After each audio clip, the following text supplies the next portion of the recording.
अस्सलाम वालेकुम viewers, w3school.net की जानिब से मैं मोहम्मद हसन और जे क्यूरी की एक और क्लास में मैं आपको वेलकम करता हूं।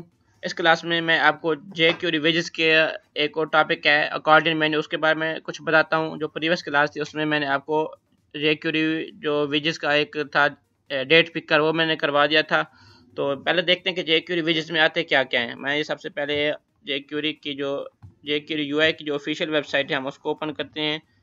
जे क्यूरी यूआई यहाँ पे अगर देखें ये वेजेस, तो यहाँ पे auto according autocomplete button date picker previous class में हमने डेट पिकर कर लिया था। अब इस क्लास में हम अकॉर्डिंग को करते हैं। इसके अलावा स्लाइडर है, टैब, टूल टिप, ये सारे हम करेंगे वक्त के साथ साथ। तो अब मैं सबसे पहले वो अपना टेक्स्ट एडिटर ओपन करता हूँ जो हम लास्ट टाइम जिसमें हम वर्क कर रहे थे। और यहाँ पे अगर देखें तो ये डेट पिकर, इसको मैं अपने ब्राउज़र में ओपन करता हूँ कि हमने इसको किस तरह कुछ बनाया था।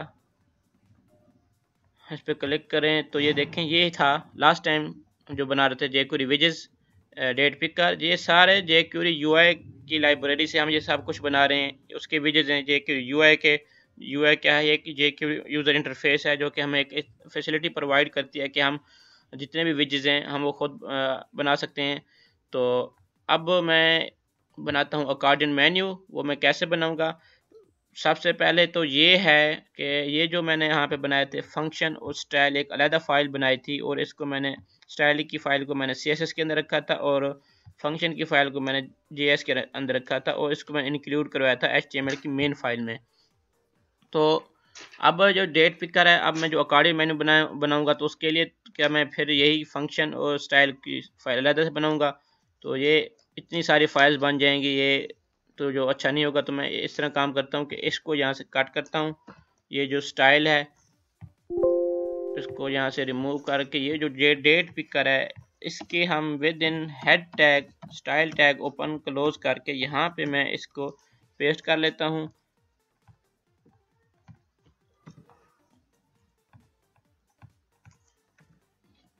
और अब मैं इसको सेव करके इसी तरह अब जो फंक्शन का है इसको भी मैं यहाँ से कट करके यहाँ पे स्क्रिप्ट टैग ओपन क्लोज करके हम इस तरह भी कर सकते हैं। ये ऑलरेडी डिस्कस हो चुका है। आप चाहे एक्सटर्नल फाइल बना लें या इस तरह कर लें, ये आपकी मर्ज़ी है। तो मैं यहाँ पे इसको सेव कर लेता हूँ। तो अब ये जो मेरी फंक्शन की फ़ाइल है इसको मैं यहाँ से रिमूव कर देता हूँ क्योंकि इसका हम लिंक अब ख़त्म कर चुके हैं। फ़ाइल को मैंने रिमूव कर दिया और यहाँ से इसको मैं स्टाइल को भी रिमूव कर देता हूँ। अब ब्राउज़र में इसको ओपन करता हूँ तो देखें ठीक है, ये हमारे सक्सेसफुल ये चल रही है यहाँ से। तो अब हम इसी तरह बनाएंगे कि जो भी हम जे क्यूरी का एक कोड लिखेंगे वो स्क्रिप्ट टैग के अंदर लिखेंगे। उसके बाद जो भी हम स्टाइलिंग करेंगे वो इस वर्ड जो है हेड सेक्शन के अंदर विद इन स्टाइल टैग यहाँ पे करेंगे इंटरनल CSS में। तो अब हम सबसे पहले मैं एक काम करता हूँ, ये जो स्टाइल है इसको मैं यहाँ से डिलीट कर देता हूँ और उसके बाद ये जो फंक्शन है इसको मैं यहाँ से डिलीट ही कर देता हूँ।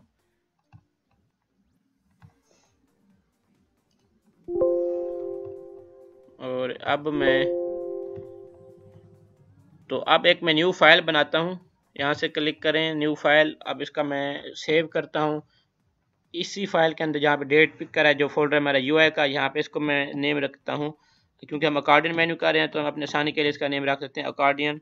उसकी जो एक्सटेंशन होगी वो HTML और HTML5 के स्टैंडर्ड को लेते हुए मैं अब यहाँ पे एक न्यू फाइल बनाता हूँ। और यहाँ पे सबसे पहले मैं एक काम करता हूँ कि एक div टैग लेता हूँ, उसकी क्लास में रखता हूँ लोगो, उसके अंदर मैं एक टैग लेता हूँ इमेज। तो अब यहाँ पे इसको मैं ये अगर मैं यहाँ पे मैंने लोगो को कॉपी करके ऑलरेडी पेस्ट किया हुआ है। ये यहाँ पे मैं लोगो एक यूज़ करने वाला हूँ इसी फाइल के अंदर। इस अकॉर्डियन में ये देखें ये लोगो की फ़ाइल थी जो मैंने यहाँ पे पेस्ट की हुई है। तो अब मैं इसको यहाँ इसका लिंक दे देता हूँ logo.png। ये फाइल है PNG की, इसी फोल्डर में पड़ी है तो इसलिए मैंने इसको logo.png का नेम दिया। उसके बाद मैं एक और फाइल बनाता हूँ, सॉरी डिव टैग बनाता हूँ। इसकी मैं ID रखता हूँ अकॉर्डियन हम अकॉर्डियन मेन्यू बनाने वाले हैं, इसीलिए मैं इसकी ये आईडी रख रहा हूँ अकॉर्डियन। और उसके बाद मैं यहाँ पे एक H3 टैग बनाता हूँ। मैं ये बताता हूँ मैं H3 टैग यहाँ पे क्यों बना रहा हूँ। उसके बाद मैं यहाँ पे लिखता हूँ वेब डिज़ाइनिंग, और यहाँ पे मैं एक डिव टैग बनाता हूँ। अभी मैं ये बना के अभी आपको बताता हूँ कि हम ये क्यों बना रहे हैं। मैं यहाँ पे लिखता हूँ वेब डिज़ाइनिंग डिज़ाइन, यहाँ पे लिखता हूँ कुछ भी लिख लें, मैं लिखता हूँ video courses are available on this site. कुछ भी आप यहाँ पे लिख दें। उसके बाद मैं इसको कॉपी करके यहाँ पे पेस्ट कर लेता हूँ यहाँ पे, और यहाँ पे मैं लिखता हूँ डेवलपमेंट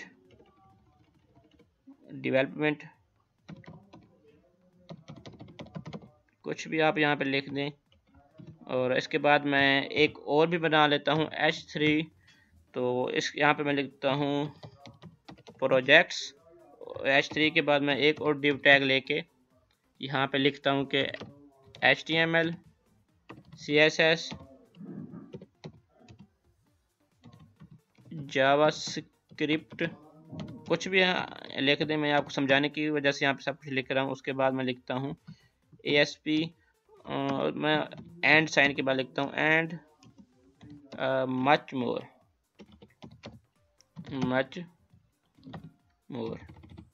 सेव करता हूँ और इसको अब मैं अपने ब्राउज़र में ओपन करता हूँ, तो देखें क्या ये यहाँ से कैसे शो हो रहा है। ठीक है, ये इस तरह शो हो रहा है। अब हम इसकी स्टाइलिंग करते हैं CSS में, क्योंकि मैंने आपको बताया कि अब हम स्टाइलिंग जो करेंगे विद इन हेड टैग ही करेंगे। तो सबसे पहले मैं ये काम करता हूँ कि ये जो फाइल्स है मेरी CSS की और जावास्क्रिप्ट या jQuery की मेन फाइल मैं यहाँ पे इंक्लूड करवा देता हूँ। ये वो CSS की फाइल है जो हम UI लाइब्रेरी प्रोवाइड करती है हमें, वो एक मेन फाइल है CSS की। उसके बाद ये jQuery की मेन फाइल है, उसके बाद ये jQuery UI की एक मेन फाइल है। तो ये यहाँ पे हमने इंक्लूड करवा दिए हैं, क्योंकि इनका यूज़ यहाँ पे इंक्लूड करना लाजमी होता है। उसके बगैर ये कोई भी jQuery UI का एलिमेंट या विजेस या इंटरेक्शन कोई भी वो यहाँ पे वर्क नहीं करेगा। तो इसीलिए इनको इंक्लूड करवाना यहाँ पे मस्ट है। तो मैं स्टाइल टैग के अंदर सबसे पहले जो मेरा बॉडी है उसका मैं बैकग्राउंड सेट करता हूँ। इसको मैं बैकग्राउंड दे देता हूँ कुछ भी दे दे। मैं यहाँ पे लेता हूँ लाइट ग्रीन। उसके बाद अब मैं आता हूँ लोगो की तरफ, जो उसको मैंने क्लास दी है लोगो। डिव मैंने बनाया था, उसको मैंने क्लास जो दी थी वो थी लोगो की। अब इस लोगो को मैं स्टाइल करता हूँ कि इसका ये जो इसका टेक्स्ट अलाइन है वो सेंटर में हो जाए। और अब लोगो ये मेरे सेंटर में शो होगा। उसके बाद ये जो लोगो है इसके अंदर मैंने एक टैग लिया था इमेज टैग। इसको मैं हाइट सेट कर देता हूँ कि इसकी हाइट है जो वो 80 पिक्सल तक हो जाए, उसकी जो विड्थ है वो हो जाए 320 पिक्सल। सेव करके रिफ्रेश करता हूँ ब्राउज़र को। ये देखिए मैंने यहाँ पे इसका colour body background colour set किया। उसके बाद मैंने लोगो की हाइट और विड्थ सेट की, उसको सेंटर में भी किया लोगो को। अब हम आते हैं अकॉर्डियन की तरफ। अकॉर्डियन में क्या करता हूँ, यहाँ पे आता हूँ स्क्रिप्ट टैग के अंदर।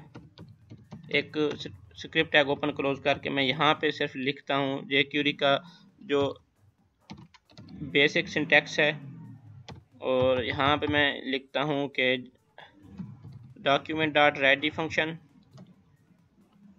और फंक्शन। इसके बाद फंक्शन का सिंटैक्स लेके यहाँ पे मैं एक और jQuery का बेसिक सिंटैक्स लेता हूँ। सबसे पहले अब मैं यहाँ पे वो सिलेक्टर लूँगा जहाँ जिसको मैं अकॉर्डियन मैंने बनाना चाहता हूँ। मैंने एक नीचे डिव टैग बनाया था, उसकी जो मैंने आईडी रखी थी, ये देख लें, उसको मैंने आईडी रखी हुई थी अकॉर्डियन की, तो मैं सेम वही आईडी यहाँ पे उठा लेता हूँ। उसके बाद ये बिल्ट इन फंक्शन है jQuery में अकॉर्डियन का, मैं सिर्फ वहाँ ये यहाँ पे लिखता हूँ और सेव करता हूँ। सिर्फ यही कोड है।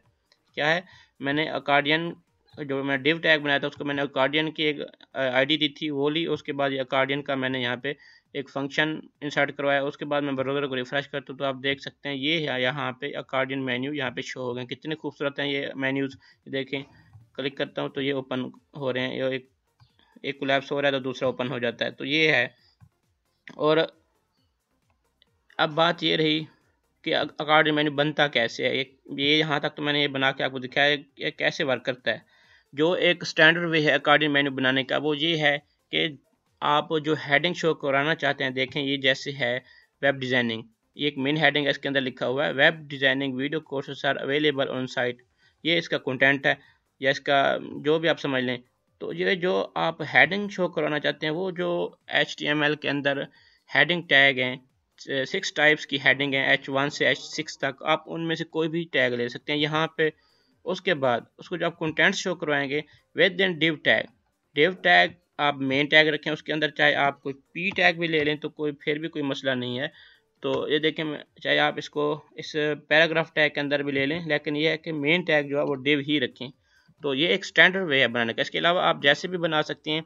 ये जब आप यहाँ पे इसको इस आईडी को यहाँ पे लेके सिलेक्टर में उसके बाद अकॉर्डियन का फंक्शन यहाँ पे कॉल करवा देंगे तो उससे क्या होगा, jQuery इसको ऑटोमेटिक यहाँ से पेयर की फॉर्म में अकॉर्डियन मेन्यू बनाएगी। पेयर मीन्स ये कि यहाँ पे पहले वो यहाँ पे वो शो कराएगी कि ये फर्स्ट होगा कोई भी टैग होगा वो उसको एज ए हेडिंग ले लेगी, जो सेकंड टैग होगा वो उसको एज ए उसके कंटेंट्स ले लेगी। तो इसीलिए इस चीज़ का ख्याल रखना है कि मैं आपको रिकमेंड यही करूँगा कि आप यहाँ पे H3 की जगह वो H3 ले लें, हेडिंग टैग ही लें। मैं अगर यहाँ पे H1 ही लिखता हूँ वेब डिज़ाइनिंग में, उसको सेव करता हूँ, अगर रिफ्रेश करता हूँ, देखें कोई फ़र्क नहीं होगा क्योंकि इसने jQuery ने इसकी ऑलरेडी स्टाइलिंग की हुई है CSS के अंदर, ये देख लें कोई फ़र्क नहीं हुआ। इसलिए कोई ऐसा इशू नहीं है, आप जैसा मर्जी यहाँ पर यूज़ करें, लेकिन ये स्टैंडर्ड वे यही रखें कि पहले हेडिंग टैग लें, उसके बाद डिव टैग के अंदर जो भी आप स्टाइलिंग करना चाहते हैं। अगर मैं देखें यहाँ से इसको रिमूव करता हूँ, अब क्या होगा, मैंने आपको बताया ना कि ये पेयर की फॉर्म में बनाता है। इसको रिफ्रेश करता हूँ तो ये देख लें, अब उसने जो फर्स्ट था उसने web designing video course are available, ये इसने इसको हेडिंग बना दी है। उसके नीचे जो हमारी मेन हेडिंग थी उसने कंटेंट बना दिया है। और इस तरह सारे के सारे हमारे जो हेडिंग्स हैं ये चेंज हो चुके हैं। और लास्ट पे इसके लिए कुछ नहीं, उसने हेडिंग रिमूव कर दी। मीन्स कहने का ये है कि ये यहाँ से फर्स्ट टैग को हेडिंग लेती है, जो ही फर्स्ट टैग क्लोज होगा जो अगला टैग ओपन होगा वो उसको एज ए कंटेंट ले लेती है। जब जो ही आप इसको यहाँ पे अकॉर्डियन फंक्शन को कॉल करवाएंगे इस आईडी के थ्रू, कोई भी आईडी रख सकते हैं, यहाँ पे न्यू आईडी रख लें, मेन रख लें, कोई भी आप रख लें। तो ये तो एक सिंपल सी अकॉर्डियन मेन्यू थी। इसकी काफ़ी सारे हम इसको डिज़ाइनिंग भी कर सकते हैं, इसकी बहुत सारी प्रॉपर्टीज़ हैं कि क्या प्रॉपर्टीज़ क्या हैं, वो मैं नेक्स्ट क्लास में आता हूँ, वो आपको इसी अकॉर्डियन मेन्यू की प्रॉपर्टीज़ के बारे में कुछ करवाता हूँ।